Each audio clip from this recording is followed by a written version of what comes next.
নমস্কাৰ, এই মুহূৰ্তত দিবলৈছো ৰাতিপুৱাৰ কেইবাটাও বিগ ব্ৰেকিং নিউজ। আজি হৈছে 27 জুলাই।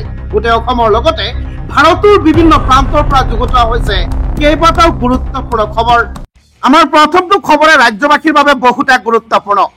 1 আগষ্টত অসম বন্ধ ঘোষণা হয়। চৰকাৰৰ বিৰুদ্ধে 13টাকৈ সংগঠনে প্ৰতিবাদ ঘোষণা কৰিছে। ৰাজ্যবাসীৰ বাবে আহি পৰিছে এক ডাঙৰ খবৰ। ইয়াৰ লগতে আছে আৰু কেইবাটাও গুৰুত্বপূৰ্ণ খবৰ। ভিডিঅ'টি স্কিপ নকৰাকে শেষলৈকে চাই থাকিব। 1 আগষ্টত অসম বন্ধত স্তব্ধ হ'ব ৰাজ্য। ইতিমধ্যে ৰাজ্যবাসীৰ বাবে ডাঙৰ খবৰ। 1 আগষ্টত অসম বন্ধ ঘোষণা 13টাকৈ সংগঠনৰ। অনুসূচিত জাতিৰ 13টাকৈ সংগঠনে ঘোষণা কৰিছে এই বন্ধ। কেওট সম্প্ৰদায়ক অনুসূচিত জাতিৰ অন্তৰ্ভুক্তিৰ বিৰোধিতা সংগঠন কেইটাৰ। 29 জুলাইত অসম বিধানসভা ঘেৰাও কৰিব সংগঠন কেইটাই। জৰুৰী বৈঠকত এই সিদ্ধান্ত গ্ৰহণ কৰিছে 13টাকৈ অনুসূচিত জাতিৰ সংগঠনে। 29 আগষ্টৰ দিনাই জিলাই সমজিলাই হ'ব বৃহৎ ধৰ্ণা কাৰ্যসূচী। চৰকাৰৰ বিৰুদ্ধে ধাৰাবাহিক আন্দোলনৰ কাৰ্যসূচী ঘোষণা কৰিছে 13টাকৈ দল সংগঠনে। আগষ্টৰ শেষৰ ফালে দিল্লীত প্ৰতিবাদৰ হুংকাৰ দিছে এই 13টা সংগঠনে। 1 আগষ্টত অসম বন্ধত স্তব্ধ হৈ পৰিব ৰাজ্য। মুখ্যমন্ত্ৰীক পুনৰ চেলেঞ্জ কৰিছে আমছুৱে। 11 আগষ্টত কঁপিব সমগ্ৰ ৰাজ্য। লাখ লাখ মুছলমানে সাব্যস্ত কৰিব জংগী আন্দোলন। অভিষেক জনাইছো, ভিডিঅ'টি শেষলৈকে চাওক। মুখ্যমন্ত্ৰীক পুনৰ চেলেঞ্জ আমছুৰ। মুখ্যমন্ত্ৰীক পুনৰ চেলেঞ্জ আমছুৰ। 11 আগষ্টত লাখ লাখ মুছলমানৰ প্ৰতিবাদত কঁপিব সমগ্ৰ ৰাজ্য। লাখ লাখ মুছলমানে সাব্যস্ত কৰিব জংগী আন্দোলন। ধুবুৰী প্ৰশাসনে হিটলাৰী শাসন বন্ধ কৰক, অন্যথা স্তব্ধ কৰি দিয়া হ'ব সমগ্ৰ ধুবুৰী চহৰ। প্ৰতিটো উচ্ছেদিত মুছলমানক চৰকাৰে ভূমি দিবই লাগিব। ভূমি নোপোৱা পৰ্যন্ত চলি থাকিব আমছুৰ আন্দোলন।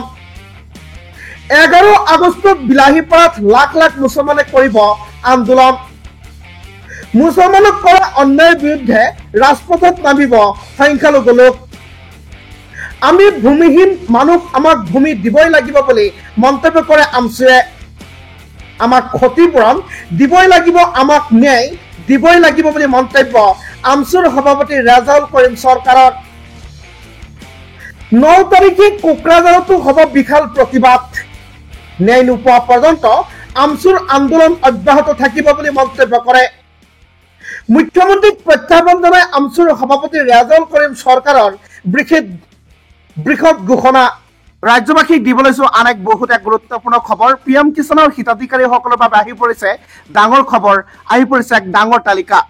2 আগষ্টতে PM কিষাণৰ 20 নং কিস্তিৰ ধন পাব হিতাধিকাৰীয়ে। কেনেকৈ চাব তালিকাত নাম, আপোনাৰ নাম কেনেকৈ তালিকাত চাব, আৰু 20 তাৰিখত 2 আগষ্টত 20 নম্বৰ কিস্তিৰ ধন আপুনি পাব, কেনেকৈ পাব আপোনালোকক সবিশেষ জনাইছো। ভিডিঅ'টি চাই থাকিব।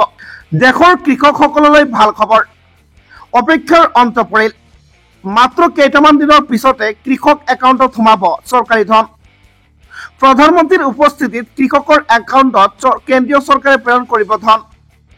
PM কিষাণ সন্মান নিধি আঁচনিৰ 20 নং কিস্তিৰ ধন পাব একাউণ্টত।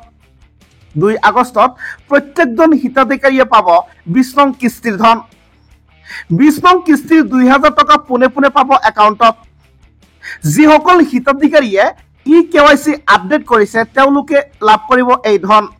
এটা ডাঙৰ খবৰ। যদি আপুনি EKYC আপডেট কৰিছে তেতিয়াহ'লে আপুনি লাভ কৰিব এই ধন। যদি EKYC আপডেট কৰা নাই তেন্তে বঞ্চিত হ'ব লাগিব আপুনি এই ধন লাভৰ পৰা। pmkisan.gov.in ৱেবছাইটত লগইন কৰি জানিব পাৰিব সবিশেষ। বেনিফিচিয়াৰী ষ্টেটাছ অপশ্যনত ক্লিক কৰি চাব পাৰিব আপোনাৰ ষ্টেটাছ। দেশৰ কৃষকসকলৰ বাবে এই জৰুৰী খবৰ আছিল।